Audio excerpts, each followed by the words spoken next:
If you are not praising or worshiping a narcissist, you are criticizing them.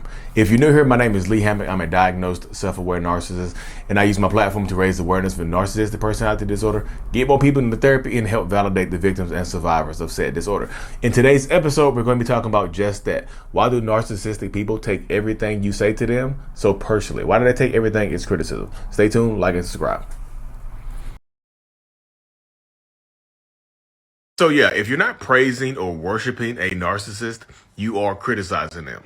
And if you're new here, I'm a narcissist, actually a narcissistic personality disorder. So a lot of times people ask me, like, why do narcissistic people take everything as criticism? Why can't I talk to them in a simple way? Why does it, like, I try to approach them with a soft, gentle tone and they still blow up on me no matter what I say to them? Because if you're not praising them, if it's not good, then it's bad. It's immediately perceived as an attack on them, a personal attack. If you're trying to hold them accountable, personal attack. If you want to talk about your feelings, how you feel, how they made you feel, personal attack. If you're not lavishing praise upon them and bowing at their feet or something like that, you are criticizing them. We take it as direct criticism. You know, most narcissistic people do not handle criticism well. And when we feel like you personally attack us, we feel like we have to personally attack you. So you might say something minor to a narcissistic person and they give you a major, huge reaction to it. So you can read the text on the screen. It says, unless you are going to praise them, don't bother saying anything to them.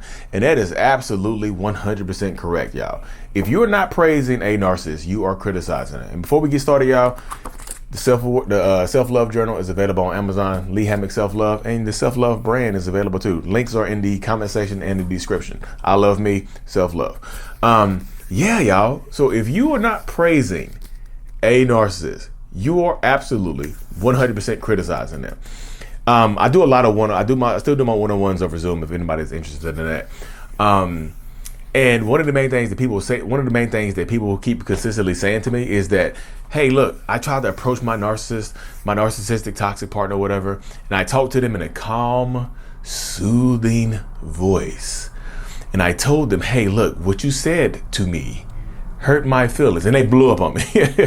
Like, they exploded on me. Like, they just went absolutely bananas on me because I tried to express how they made me feel, because I tried to hold them accountable, because I tried to do this, because I tried to say this. And no matter how I say it, they take it as an attack. No matter how I approach this with them, they literally launch a personal attack on me. They take it like I'm personally attacking them or criticizing them. They don't take it with any kind of tact. They don't listen to what I have to say. They are on the defensive and they go at me. They say hurtful things to me. I will have a level 1 or a level 2 issue, and I will get a level 10 response from them. Why is that? And I tell people, if you're not lavishing praise upon this person, if you're not like bowing to them like they're the damn Pharaoh of Egypt or something like that, if you're not just like, ooh, they're like the king or the queen or somebody, if you're not praising them and bending your knee to them and worshiping them, you are criticizing them, y'all. Everything that anything that you say to them in a negative way, anything that has any kind of negative connotations associated with it, are going to be perceived as a personal attack. Even if you're not personally attacking them, even if you're not personally saying anything wrong to them, they are still going to perceive it as a personal attack, because that's how the narcissistic person's mind works. There is no in between. There is no just you know what? You're right. I'm sorry I hurt your feelings. I'll work better at that. Like, just make sure you talk to me next time. Just let me know. No, it's not gonna be like that. If you are like, it doesn't matter the tone you say that you lavish praise on them, does it? If you're lavishing praise on them or thanking them for something or being grateful for them or being thankful towards them, it doesn't matter the tone then, does it? Like, hey, I love you so damn much. Hey, I love you so much. They take it all the same. Hey, you're a great damn person. Hey, you're a great person. They take it the same way. But if you just say, because it's praise, it's not negative. Anything negative associated with negative emotions, they're going to take it as criticism and they're going to launch an attack on you. Like, if you approach them and tell them that they make you feel good. Hey, you make me feel so good, like the way you treat me. I love it. You won't hear anything about it. But if you approach them and just say, hey, look, can we talk about how you made me feel last night? I didn't really like that. Roar! You will get the fire-breathing narcissistic dragon that's guarding the tower of shame. The narcissistic dragon that's flying around breathing fire and flame at you every time you try to say something negative to them, they are guarding the tower of shame. Shame is in the tower. Shame is the tower. Rapunzel is shame right now. Just imagine Rapunzel's tower. You ever seen the movie?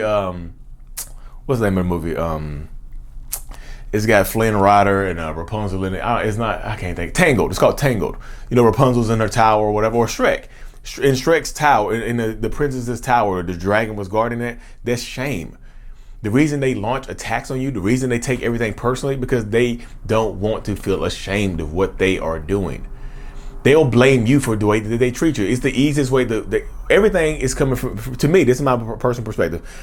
Everything is coming from self-defense or trying to get away from feeling shame and hurt and pain. So anything that you say hurts their feelings, they're going to flip it onto you and just say, hey, well, you made me do that. So it's not really my fault. It's sorry, my mic fell off. The blame deflection and, hold on, y'all. Give me 1 second. I can put my mic back on. I'm sending people off on the camera. Oop. There we go. So the blame deflection is the easiest way for them to avoid the shame monster. That's why you always hear me refer to it as the shame monster, because it is a monster. Shame is monstrous. Shame is powerful. Shame is a deterrent. Shame will hurt you. Shame will do a lot of things to you. That's why I tell people, like, no matter what tone you bring it in, they're not going to want to hear it.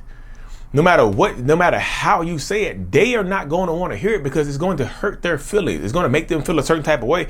So they're not going to want to process that hurt, that pain that they feel for treating you badly. They know that they're treating you badly. That's why they go into self-defense mode and project it back onto you. Hey, what about what you did? That's why they blame you. What about what you did? Hey, what about the time you said this? What about the time you said that? And the time you said this and the time you did that were 10, 15 years ago. Everything is a personal attack. And this is not me trying to be me being unrealistic. If you want to test my theory out, use discretion, of course. You want to test my theory out, go up to the toxic person in your life and complain about something. Complain about something that is associated with them. Complain about how you feel. Complain about your lack of emotional connection to them. Complain about your the lack of intimacy in your relationship. Complain about how they made you feel last night when they yelled and screamed at you because you didn't wash the dishes or because you didn't come home from work on time. Go complain.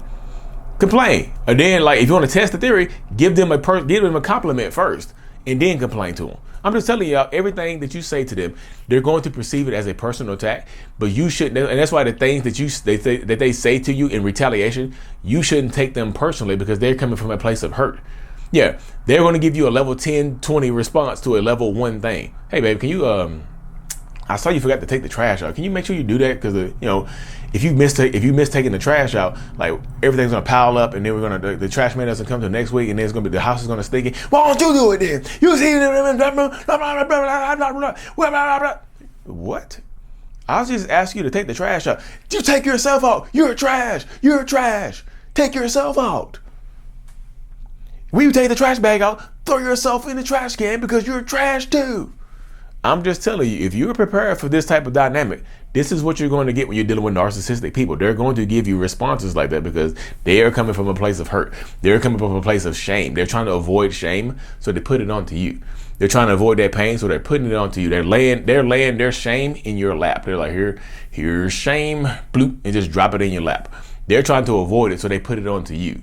It's like they try to avoid shame, accountability, rejection, whatever, y'all. I'm just telling you, it all comes. Just think about it. What are they really saying to you? What are they really angry at? When they're screaming and yelling at you for something minor, what are they really angry at? Ask yourself, like, are they really angry at me, or are they angry because I'm making them feel shame? Are they really angry at what I said or what I'm doing, or are they just mad because I'm making them feel shame? I'm making shame creep up on them and they want to avoid it. So they feel a certain type of way. They feel like they have to say this to me. You see what I'm saying? Ask yourself those deep penetrating questions. I feel like they can help you heal when you're dealing with some of these type of people, y'all. I promise you it can. But anyways, y'all, let me cut this thing short. Like I said, the Self-Love Journal is available on Amazon. I Love Me, a Self-Love Journal by Lee Hammock. Check it out. The link is in the description. Self-Love brand is here as well. Like and subscribe for more. And as always, mental illness is out. Peace.